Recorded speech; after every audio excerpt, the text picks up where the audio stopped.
Hello guys, இன்றைக்கி நம்ம என்ன பார்க்க போகிறோம்னா கார சட்னி எப்படி வைக்கிறதுன்னு பார்க்க போகிறோம். அதுக்கு 10 வத்தல் எடுத்துக்கோங்க, ஒரு 5-6 பல் பூண்டு, ஒரு பிஞ்ச் புளி, 2 சின்ன தக்காளி எடுத்திருக்கேன். இது எல்லாத்தையுமே இப்போ மிக்சியில் போட்டு அரைச்சி எடுத்துக்க போகிறோம்.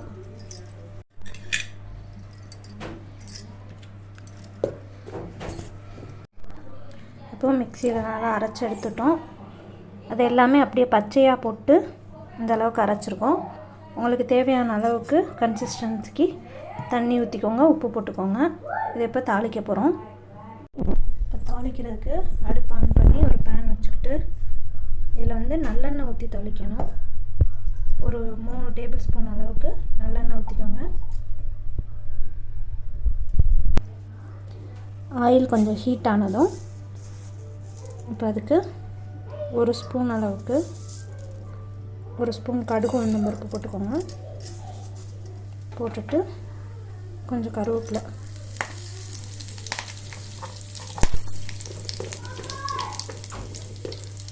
போட்டு பொரிஞ்சு வரும்போது சட்னி அப்படியே அதில் அடுப்பில் போட்டுருங்க.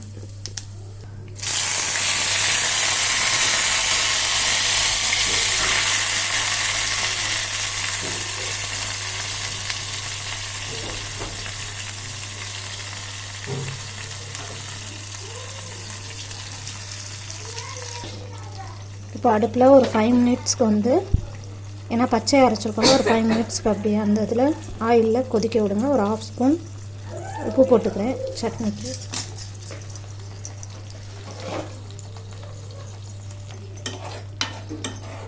இப்போ நல்லா எல்லாத்தையும் மிக்ஸ் பண்ணிக்கோங்க.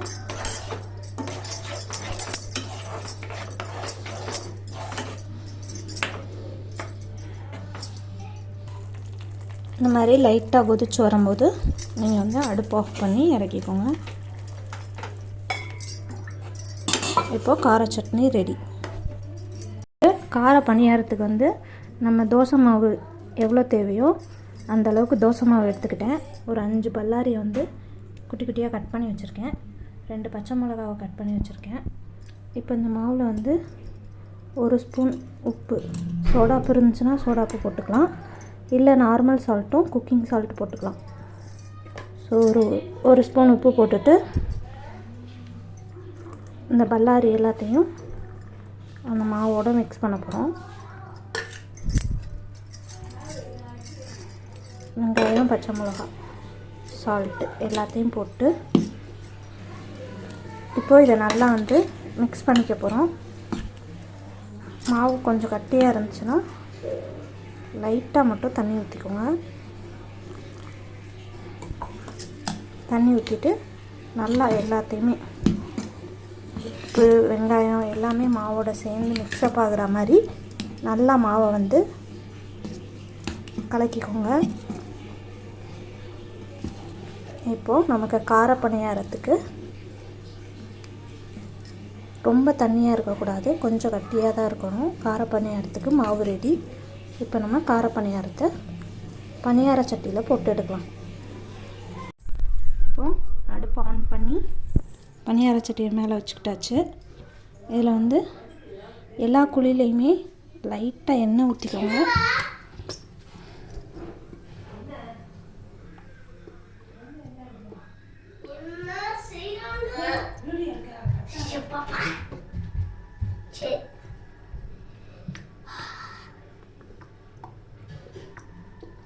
இதுக்கு அப்லோட் பண்ண போறீங்களா?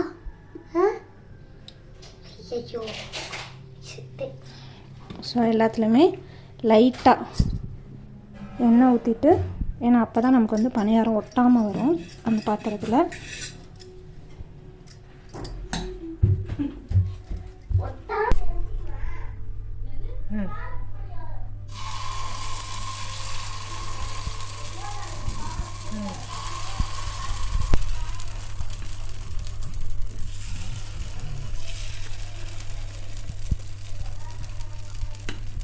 ரொம்ப ஃபுல்லாக நானும் கிளச்சி போட இதாக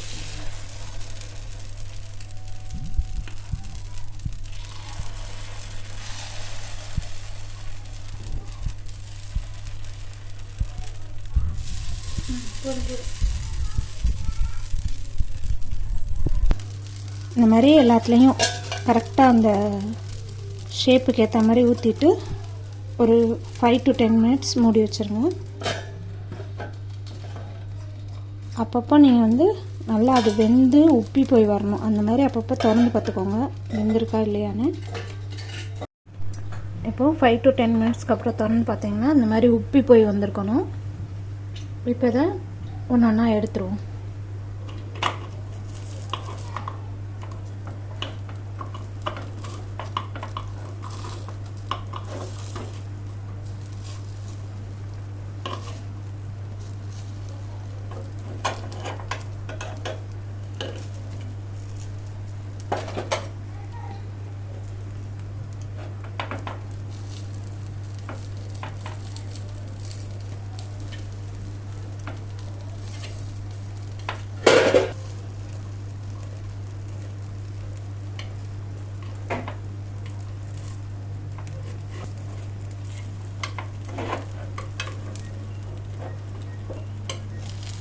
எல்லாத்தையும் இந்த மாதிரி திருப்பிட்டு ஒரு 2 minutes வச்சு அது கீழே லைட்டாக ப்ரௌனிஷ் ஆகணும். ஸோ ஒரு 2 minutes மட்டும் வச்சுட்டு இதை அப்படியே எடுத்து சர்வ் பண்ணலாம். இப்போ திருப்பி பார்த்துக்கோங்க, கீழேயும் லைட்டாக வந்து ப்ரௌனிஷ் ஆகிருக்கா வெந்திருக்கா அப்படின்னு பார்த்துக்கோங்க. செக் பண்ணிவிட்டு வெந்ததுக்கப்புறமா நம்ம அதை தனியாக ஒரு பாத்திரத்தில் எடுத்துக்க போகிறோம்.